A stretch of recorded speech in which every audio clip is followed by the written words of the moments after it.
د خیبر دره خو لار د تلو راتلو ده د خیبر دره خو لار د تلو راتلو ده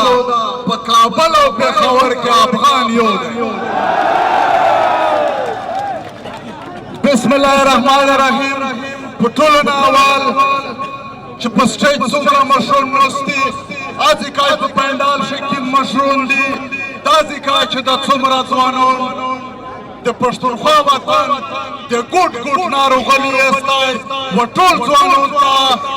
په ډېره پښتانه مینه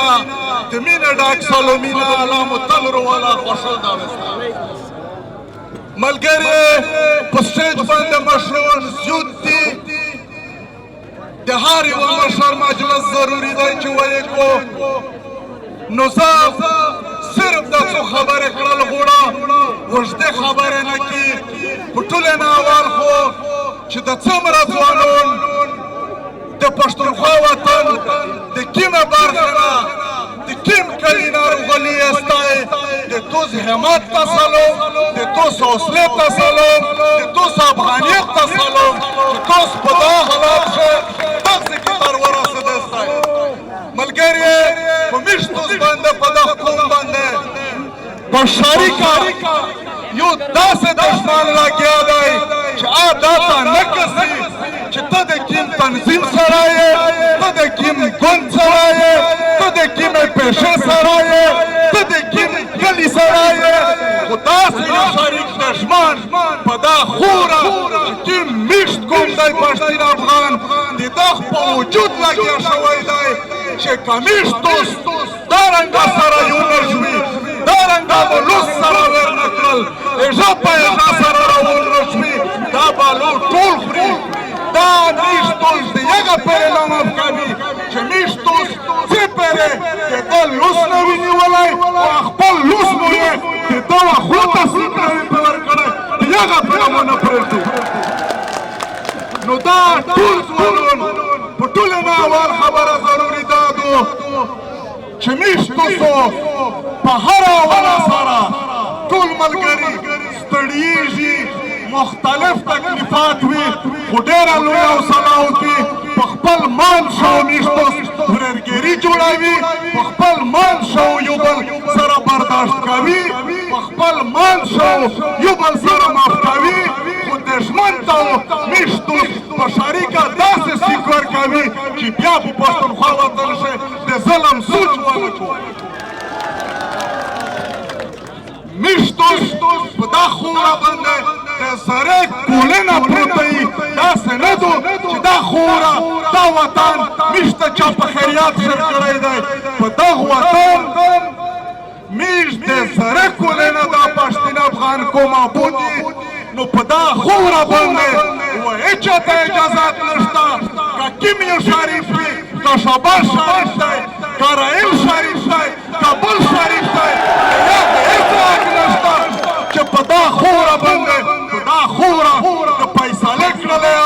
په دا خوره باندې واک و اختیار د دغه ولس دی د دغه ځوانانو دی چې په داسې ویلوړېستی د میش په وطن ښه مختلف وسایل په مختلفې طریقې یې لیډ کړل د میش مشرون یې په ګیله وویشتل د میش ځوانون یې په ګیله وویشتل د میش بازارونه یې ړنګ کړل د میش کرینه یې ړنګ کړل د میش جوماتونه یې نه کړل معاف د دغه خلک په میشتوسو د دغه ټوله حساب په یوه ورځ داسې نه وخولي چې بیا یې ورنسلینه ته تاریخ پاتې وي چې په پښتونخوا وطن ښه چې چا ظلم کړی دی چې داسې یو تاریخ راته جوړ شي چې بیا په راون واخښې په دنیو ښه څېرته سوچ ونه کړو چې په دغه وطن ښه و ظلم کوي او داسې وي بله خبره چې د میش په وطن ډېره په جبر ډېره په ظلم د پښتونخوا وطن په سینه باندې ډیورنډ لاین تېر شوی دی ډیورنډ لاین د دغه وطن سره ظلم و د دغې خوره سره ظلم و د دغې قومې سره ظلم و مجلس میش و ولسینه ته خو تاریخ ته پرېږدي خو میش دا ویایي چې په دغه باندې د دی چې بې ویزې بې پاسپورټ یې نه کو میشتو سولو په ورترینې بیرته حکومت ته پتلو د هغه نه بیا کور ته پرترینې که د تورخم زنځیر وي که د ګلمخون زنځیر وي که د انګور اډې وي که د چمن وي دا ټول لرې کوي په دغه وطن شه د دغه ځوانونه د دغه مشرونه د دغه کوم خبره وي داسې ونه وي چې پنجه پای د یخ ځای کې نانوست وي دی کله وایي چې د پلونکي شنه خطي بلا کوه د پلونکي پاسپورټ بلا کوه داسې د شمر پاسپورټ دی داسې د چارې شنه خطي دی وچ والا مجبور یي د سپېره خورې ګرځوي که نه وي کسان که خوند درکوي ومیشته دا د تو پاسپورټ ګرځوئ نو میشته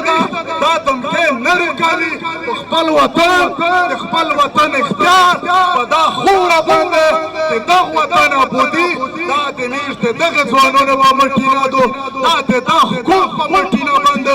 دو میش د دنیا ټول ضرور ته دا وایي چې په پښتونخوا وطن شي چې څومره ظلمونه کړی شوی که خو یوه نه یوه ورځو داسې راسي یوه نه یوه ورځو داسې درېمي چې د دغې یوې سره د پښتونخوا وطن د هغه مانیه د عشق پښتنه وزنه کي د هغه سپین ږیریه د عشق پښتنه وزنه کي د هغه ځوانونه د عشق پښتنه وزنه کي د هغه پغله د عشق پښتنه وزنه کي چې یوه یوه عشق یې په دغه وطن شي په ظلم باید لیدو د وینې بدل خو یو په سلاوي د دغه وطن خو چې خپل وخت ورته ملګري نو زه نیر مجلس نه اوږدوم نصیر خان ملک سټیج نه کیس شو خو دا د خاطر افریدي شعر په یخ تړلی کوه چې وی چې خاطره یار د په خیبر کې اوسي خاطره یار د په خیبر کې اوسي ټوله دره د سکلانونه نو ملګری توس ټول ځوانان ډېر په حوصله سره ډېر په نظم و ضبط سره ډېر په طریقه د یوه بل په احترام دا دوه ورځو میشتو داسې پسې ورتیا تېروي په داسې انداز به تېروي د انټرنیشنل میډیا میشتو ستا روغلیدو د ټول دنیا په دغه پنډال نظر دی نو هېڅ داسې اکټیویټي داسې یادګار چې میشتوس نه چېرې ونه شي چې د دنیا خلک ووایي چې دا خو پښتونخوا معظم خلک نه دی میش معظم خلک یې میش د دنیا د قومې سره د یوویشتمې پېړۍ په ساینسي بنیادونه د دنیا سره قدم په قدم تلل غواړي خو دا ظالمان دا خامخا یوه ورځ میږه دا پرېږدي زه خپلې خبرې په دا اخراني ټپه سره ختموه چې وایي چې که د وطن په ننګ شهید شوې که د وطن په ننګ شهید شوې نوم د پتنګو چنارو باندې لیکمه اوسه